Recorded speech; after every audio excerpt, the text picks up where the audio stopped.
আল্লাহ বললেন নবী গো তোমাকে পাঠিয়েছি রহমতের ভান্ডার করে।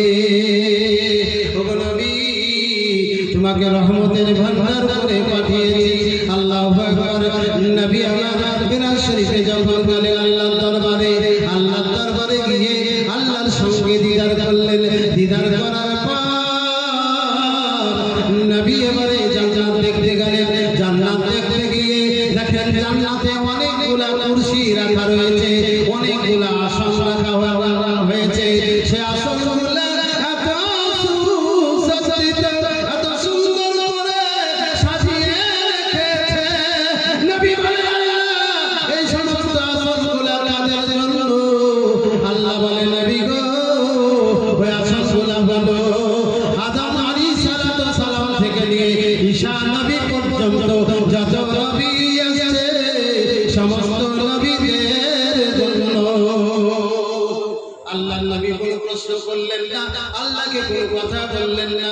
আল্লাহকে বললেন না যে আল্লাহ আদমের ওখানে আসন রয়েছে, মুসা নবীর আসন রয়েছে, হযরত ইব্রাহিমের আসন রয়েছে, সুলাইমানের আসন রয়েছে, ঈসা নবীর আসন রয়েছে। আল্লাহ নবী জিজ্ঞাসা করলেন না। আল্লাহ নবী জান্নাত থেকে জাহান্নামের দিকে গেলেন। জাহান্নামটা অবলম্বন করতে গেলেন। দেখছেন জাহান্নামের দিকে একটা সুন্দর সুসজ্জিত কুরসি রাখা হয়েছে, একটা চেয়ার রাখা হয়েছে। নবী আল্লাহকে জিজ্ঞাসা করলেন রব্বুল আলামিন এই জাহান্নামের দিকে যে আসনটা রাখা হয়েছে এই আসনটা কার জন্য? আল্লাহ বলে নবী গো ওই যে দেখছো তুমি জাহান্নামের দিকে আসনটা, এই আসনটা হলো তোমার জন্য। নবী জানতে চাইল আল্লাহ আদমের আসন, আদম থেকে ঈসা নবী পর্যন্ত সমস্ত নবীর আসনগুলা জান্নাতে রাখা হলো, আর আমার আসনটা জাহান্নামের দিকে রাখা হয়েছে। আমি নবী বুঝতে পারলাম না। আল্লাহ বলে নবী গো ওই জাহান্নামের কুরসিতে, ওই জাহান্নামের চেয়ারটাতে তুমি বসবে গো নবী, আর জাহান্নামটাকে ভালো করে দেখবে। তোমার যদি একটা উম্মত জাহান্নামে থেকে থাকে ওগো নবী তার হাতখানাকে ধরে তাকে জান্নাতে প্রবেশ করিয়ে দেবে। জোরে বলা যাবে না সুবহানাল্লাহ? আরেকটু জোরে বলুন সুবহানাল্লাহ। হাত উঠিয়ে বলুন ইয়া রাসূলুল্লাহ। জোরে যদি বলেন হাত উঠিয়ে ইয়া রাসূলুল্লাহ বললে হাসরের ময়দানে এই হাতখানা জাহান্নামে যাবে না। বলুন সুবহানাল্লাহ।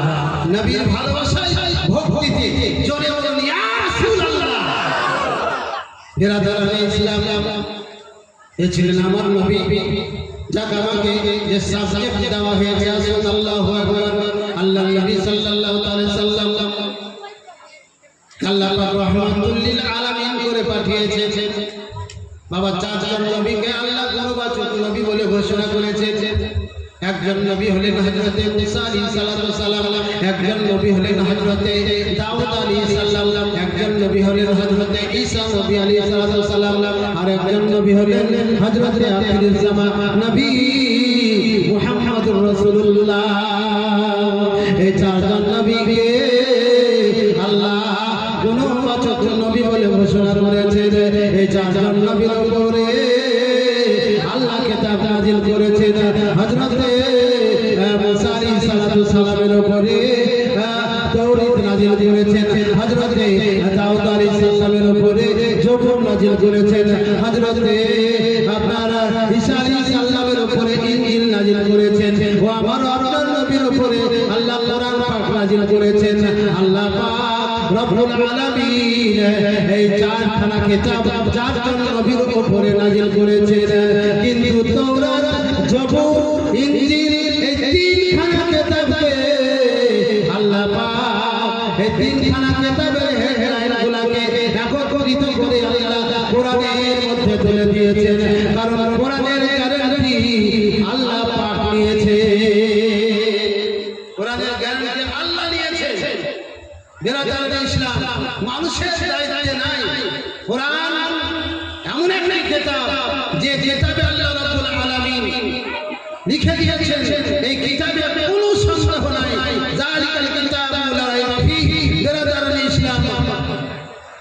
কিতাব আল্লাহ পাক গ্যারান্টি নিয়েছেন এবং এই কিতাব নাজিল করেছেন আমার আপনার নবীর উপরে। কিতাবের সঙ্গে সঙ্গে আল্লাহ শিক্ষাগুরু মুহাম্মদুর রাসূলুল্লাহকে পাঠিয়েছেন। বিরাদরান ইসলাম, সারা পৃথিবীর মানুষ যদি একত্রিত হয়ে এই কোরআনের বিরুদ্ধে ইনকিলাব জিন্দাবাদ বলে তথাপি এক হরফ বদলাতে পারবে না। অতএব বিরাদরান এই কোরআনকে মানুষের কাছে পৌঁছিয়ে দেওয়ার জন্য নবী কত কষ্ট করেছেন। ইসলামের প্রচারে নবী কত দুঃখ কষ্ট সহ্য করেছেন। কোরআনকে মানুষের কাছ পর্যন্ত পৌঁছাতে গিয়ে নবী হাজারো কষ্ট সহ্য করেছেন। আল্লাহু আকবার। মক্কার সরজমিনে নবী পাক সাল্লাল্লাহু আলাইহি সাল্লাম যখন ইসলামের বাণী প্রচার করেন, আমরা জানি আবু জেহেল, উতবা, শাইবা, ওয়ালিদ এরা আল্লাহর নবীকে প্রচুর পরিমাণে কষ্ট দিয়েছে। বেরাদার, কখনো বা নবীকে অশ্লীল ভাষায় গালিগালাজ করে, কখনো বা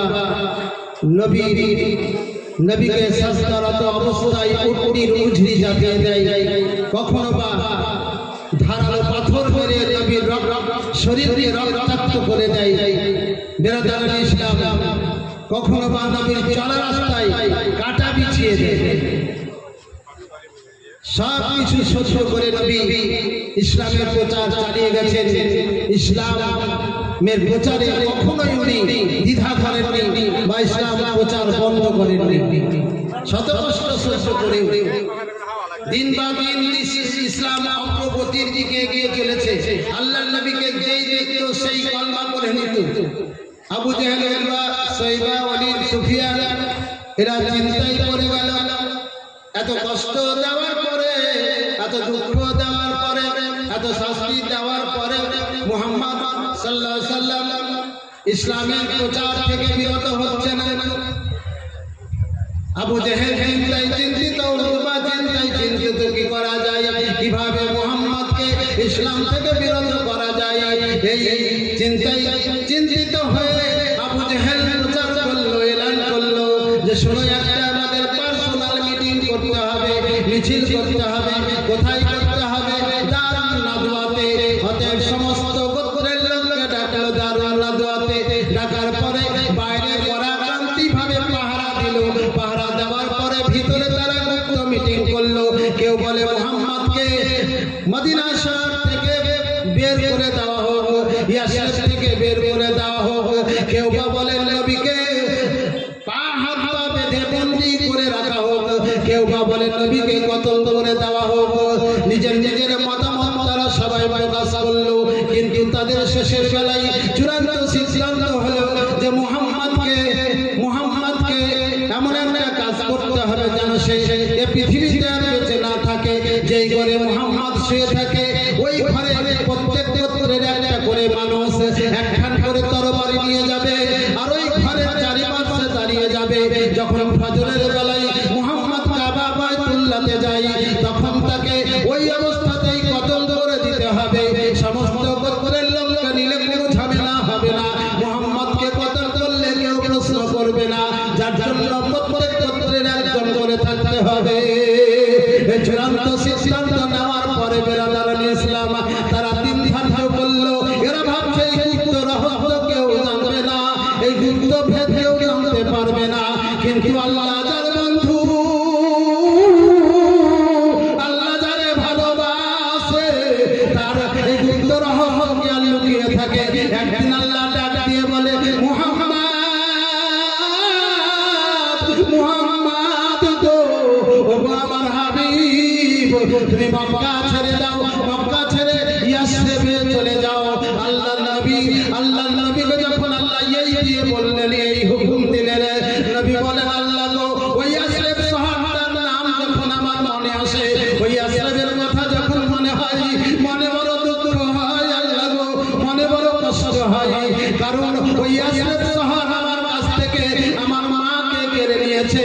আমি কোনোদিন মায়ের ভালোবাসা পাইনি, আমি কোনোদিন মায়ের মুহাব্বত পাইনি, মায়ের মিষ্টি কথা শুনতে পাইনি। গো আল্লাহ, যে ইয়াসরিব শহরটা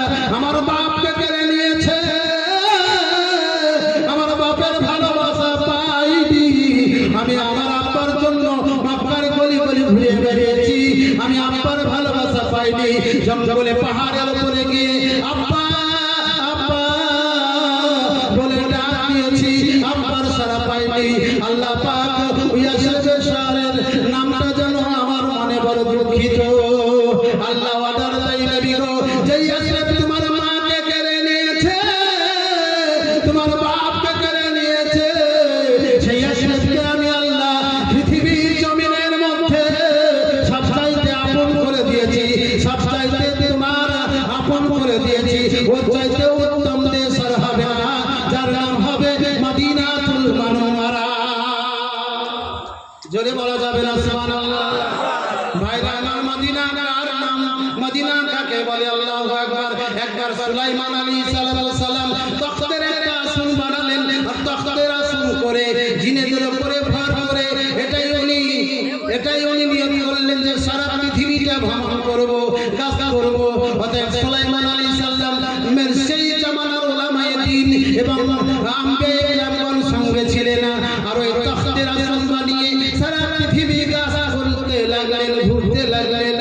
বেরাদার চলতে চলতে চলতে যখন ওই আপনার হঠাৎ করে সুলাইমান আলাইহিস সালাম বললেন, এ জিনেরা তোমরা তখতটাকে নিচে করে দাও, জমিনে করে দাও। জমিনে চলে আসলেন। সুলাইমান সাথী বর্গকে বললেন, চলো আমরা এবার পায়ে হেঁটে যাই। এই জমিনটা পায়ে হেঁটে চললেন, এমনকি সুলাইমান আলাইহিস সালামও পায়ে হেঁটে চললেন। ওই জমিনটা পার হওয়ার পরে সুলাইমান আলাইহিস সালাম বললেন, চলো আবার তখতে উড়াউড়ো শুরু করো, উঠতে শুরু করো। উড়তে শুরু করলেন। সাথী বর্গরা জিজ্ঞাসা করে, ও আল্লাহর নবী, আপনি হঠাৎ করে নেমে গেলেন, ওই জমিনটা এত বড় জমিন, আপনি পায়ে পায়ে হেঁটে পার হয়ে গেলেন, কারণটা বুঝতে পারলাম না। সুলাইমান নবী বলে, ওরে আমার সাথী বর্গরা, আজ যেই জমিনটাকে তোমরা জঙ্গলে পরিপূর্ণ দেখলে, আজ যেই জমিনটাকে তোমরা পাথর ধারানো পাথর দিয়ে সাজানো দেখলে, ওই জমিনটা একদিন হবে মদিনাতুল মুনাওয়ারা। এই মদিনাতুল মুনাওয়ারাতে যিনি শেষ জামানার নবী হবেন, আখিরি জামানার পয়গম্বর হবেন, তিনি এই মদিনাতুল মুনাওয়ারাতে শেষ জীবনটা অতিবাহিত করবেন। এবং আপনার রওজায়ে আকদাস এই জায়গাতেই তৈরি হবে, যে রওজায়ে পাক কাবা বাইতুল্লাহ চাইতে উত্তম হবে, বাইতুল মুকাদ্দাস চাইতে উত্তম হবে, এবং আরশে মুআল্লা চাইতে উত্তম হবে। বুঝতে পারছেন? বুঝতে পারছেন? এ হলো মদিনাতুল মুনাওয়ারা। বেরাদারানে ইসলাম, মদিনাতুল মুনাওয়ারাতে যারা মারা যাবে তাদের শাফাআতের দায়িত্ব রাসূলুল্লাহ বলেছেন আমি নিয়ে নিলাম। যারা মদিনাতুল মুনাওয়ারাতে মারা যায়, সঙ্গে সঙ্গে ওদেরকে জান্নাতবাসী করে দেওয়া হয়। ওই মদিনাতে আল্লাহ এত ফেরেশতা মোতায়েন করে দিয়েছেন, ডিউটি লাগিয়ে দিয়েছেন, যে ওই মদিনা কোনদিন তাউন দাজ্জাল প্রবেশ করতে পারবে না। তবে বেরাদারানে ইসলাম বলতে যাচ্ছিলাম, আল্লাহু আকবার। এদের কথাবার্তা ঠিক, আল্লাহর হুকুম হলো নবী পাকের উপরে, উনি এবারে মক্কা ছেড়ে মদিনায় হিজরত করবেন। বেরাদারানে ইসলাম, রাতের অন্ধকারে ওই বেদিনেরা কাফিররা ওরা নিজের যে প্রচেষ্টা করলো দিনকে মিটিয়ে দেব, ইসলামকে নিস্তেনাবুদ করে দেব। আল্লাহ বলে, তোমরা ইসলাম মিটাবার প্রচেষ্টা করছো, আমি আল্লাহ ইসলামকে জীবিত রাখার প্রচেষ্টা করি।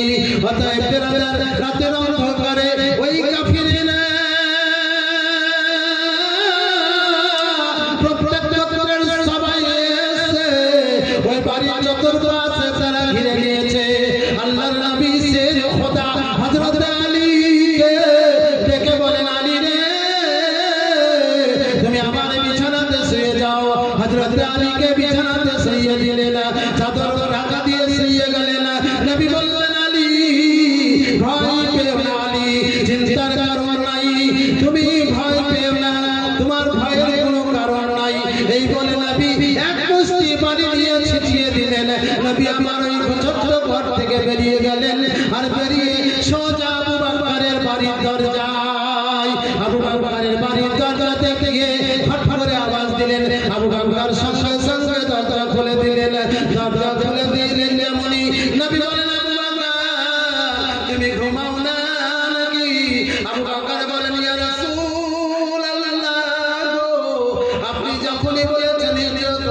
নবী দরজায় ঠাস লাগিয়ে ঘুমিয়েছিলাম, কারণ আপনি আসবেন দরজায় খটখট করবেন, আমি যদি আওয়াজ না দিই তো হয়তো আল্লাহ নারাজ হয়ে যাবে।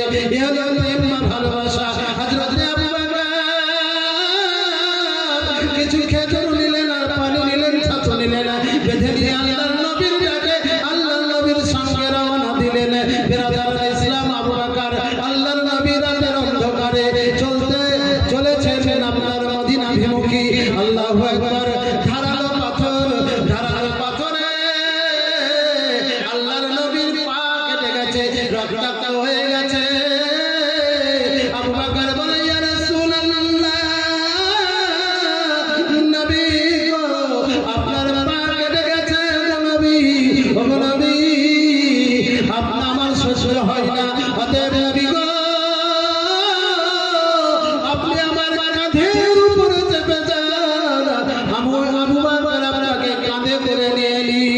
আল্লাহর নবী আবু বকরের কাঁধে চেপে গেলেন, রক্তাক্ত শরীর নিয়ে। আল্লাহু আকবার। আবু বকর চলেছেন, ধারালো পাথরে আবু বকরের পা কেটে যায়, তথাপি আবু বকর আল্লাহর নবীকে কাঁধে মহানন্দে চলেছেন। বেরাদার, ওই উঁচু নিচু রাস্তা দিয়ে ধারালো পাথরের উপরে চলতে চলতে ওই পাহাড়টা 5017 ফিট উঁচু। এখন আজি সাহেবরা যান তো ওটা সিঁড়ি করে দেওয়া হয়েছে, মাঝে মধ্যে আপনার আরামদায়ক করা গেছে, কিন্তু এক রাত, দ্বিতীয়ত আপনার ধারালো পাথর আর কোনো সিঁড়ির ব্যবস্থা ছিল না। সেই দুর্গম রাস্তা দিয়ে যাচ্ছেন হযরত আবু বকর। চলতে বেরাদার, গাড়ি একটা গর্ত পাহাড়ের মধ্যে দেখতে পেলেন, সকাল হয়ে গেছে। আবু বকর বললেন, ইয়া রাসূলুল্লাহ, একটা গর্ত দেখা যাচ্ছে। তাও বকর বললেন, ইয়া রাসূলুল্লাহ, একটু দাঁড়ান। ভিতরে প্রবেশ করলেন, পরিষ্কার করলেন, যত খাল ছিল খালগুলাকে আবু বকর নিজের চাদর ছিঁড়ে বন্ধ করলেন।